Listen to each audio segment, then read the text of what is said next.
Seriously আমি না বুঝতেছি না তুমি এরকম কেন করতেছো। আমার মনে হচ্ছে না আমাদের একসাথে থাকাটা পসিবল। অযথা সময় নষ্ট করো না। সময় তো তুমি আমার নষ্ট করছো, এরকমটাই করার হইলে আমার লাইফটা কেন নষ্ট করলা?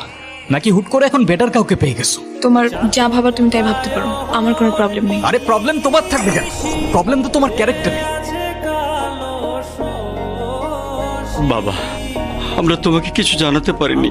রুহি আসলে আমাদের কিছু বলতে দেয়নি। ডক্টর, আপনি একটু এদিকে আসুন।